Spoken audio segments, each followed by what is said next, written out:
विश्व के सभी मेरे साथियों को राजरत्न अम्बेडकर की ओर से जय भीम, नमो बुद्धाय। द बुद्धानिस धम्मा के 5वें भाग में आप सभी लोगों का स्वागत है। कपिल वस्तु में एक शाक्य रहा करते थे जिनका नाम था दंडपानी। दंडपानी इनकी जो सुपुत्री थी वो 16वां साल उनको लग गया था।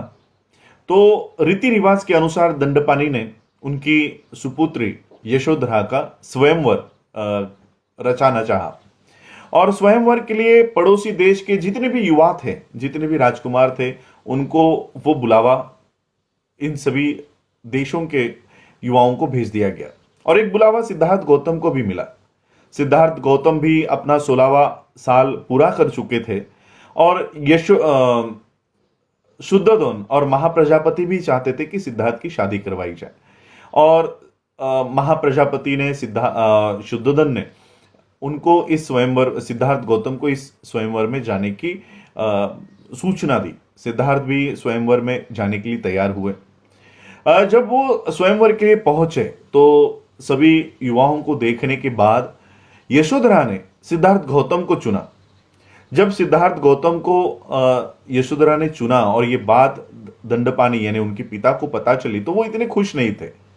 वो अपने बेटी से यानी यशोधरा से जाकर कहने लगे कि सिद्धार्थ को तो साधु संतों का साथ पसंद है, एकांत पसंद है, ये एक अच्छे गृहस्थ साबित नहीं हो सकते। यशोधरा ने अपने पिता से कहा, क्या साधु और संतों का साथ और एकांत पसंद होना ये कोई गुनाह है? तो यशोधरा के माता ने देखा कि यशोधरा कितना निश्चित है और फिर उन्होंने दंडपानी से कहा कि नहीं, अभी अगर हमारी बेटी इतनी निश्चित है तो हमें उनको अनुमति देनी चाहिए। बाहर सभी जो अलग अलग देशों से युवा आए थे उनको ये अपमानित लगा।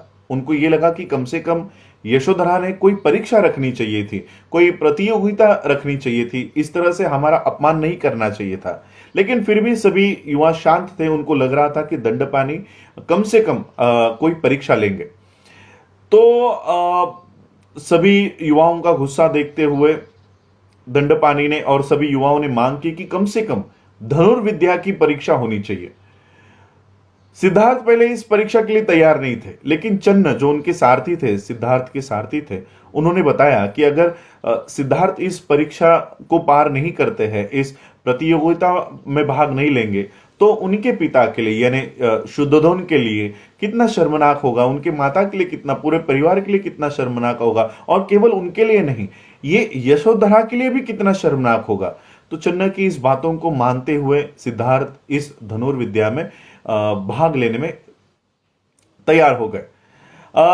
सबसे आखिरी बारी सिद्धार्थ की आई और जब सिद्धार्थ ने इस धनुर्विद्या की परीक्षा को पार किया तो सिद्धार्थ का जो निशाना था वो सबसे सटीक था और फिर यशोधरा और सिद्धार्थ की शादी हुई।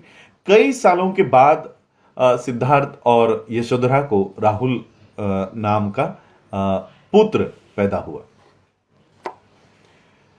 शुद्धोधन अब खुश थे कि उनका बेटा सिद्धार्थ गौतम अब एक गृहस्थ का जीवन जी रहा है, वो आनंदित थे। लेकिन फिर भी उनको असित की जो भविष्यवाणी थी वो सता रही थी। उनको लग रहा था कि कहीं मेरा बेटा गृहत्याग करके सन्यासी बनके कहीं गृहत्याग ना कर ले।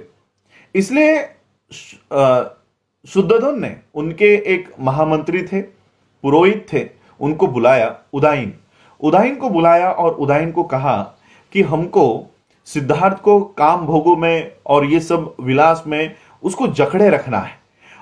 तो किस तरह से सिद्धार्थ को हम इस पूरे भौतिक और गृहस्थ आश्रम से जोड़ के रख सकते हैं?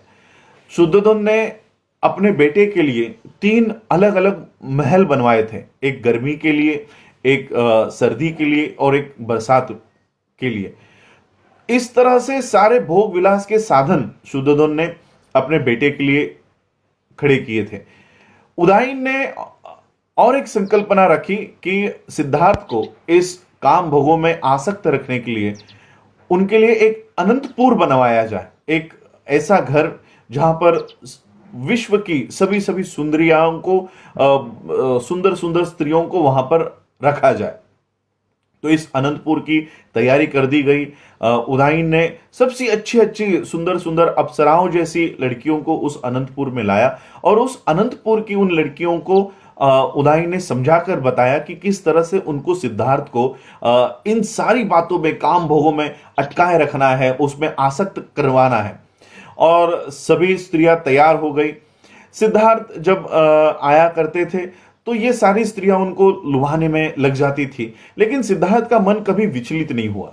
वो ये सोचते थे, अलग अलग स्त्रियां अलग अलग तरीके से प्रयत्न कर रही थी, लेकिन सिद्धार्थ सोचते थे कि ये स्त्रियां इतना भी नहीं जानती कि ये जो उनका सौंदर्य है, ये जो उनका तारुण्य है, यौवन है, जवानी है, ये कभी ना कभी खत्म हो जाएगी और ये बुढ़ापे में बदल जाएगी। क्या वो इतना भी नहीं जानती? सिद्धार्थ अपने निश्चय पर दृढ़ थे और वो इस तरह से इन सारी स्त्रियों को उन्होंने नेग्लेक्ट करके अपने निश्चय पर वो कायम रहे। उदाइन को पता चल गया कि सारी जो अनंतपुर की जो जितनी भी स्त्रियां थी वो सारी की सारी सिद्धार्थ को लुभाने में फेल हो चुकी है, नाकामयाब हो चुकी है। तो खुद उदाइन ने सिद्धार्थ से बात करने की इच्छा व्यक्त की। उदाइन ये सिद्धार्थ के पास आया और उदाइन ने कहा कि राजा ने यानी शुद्धोधन ने मुझे आपका मित्र चुना है और मित्र का ये काम होता है कि अपने मित्र को सही सलाह दे, सही मार्ग पर चलने के लिए उसको प्रेरित करे, गलत मार्ग पर चल रहा है तो उसको रोके और बुरे वक्त में उसके साथ खड़ा रहे। तो ऐसे हालात में जब मैं देख रहा हूं कि आप गृह त्याग के मार्ग पर चल रहे हैं तो ये मेरा कर्तव्य है, आपको रोकना ये मेरा कर्तव्य है। और इसलिए हम इन स्त्रियों को आपके पास लेकर आए। कम से कम इनके ओर देखो तो सही, उनके सौंदर्य को देखो।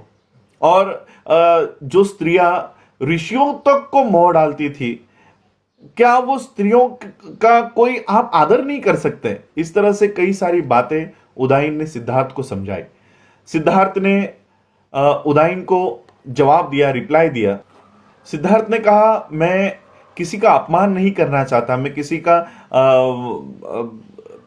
का इंसल्ट नहीं करना चाहता था, लेकिन मैं किसी काम विलास के और भोगों में आसक्त नहीं रहना चाहता। मुझे पता है ये जो जग है ये पूरा अनित्य है, ये रोज बदलने वाला है, हमारी जवानी जाकर बुढ़ापा आने वाला है और ऐसे हालात में मैं इन चीज़ों से बंधना नहीं चाहता और यही वो वजह है।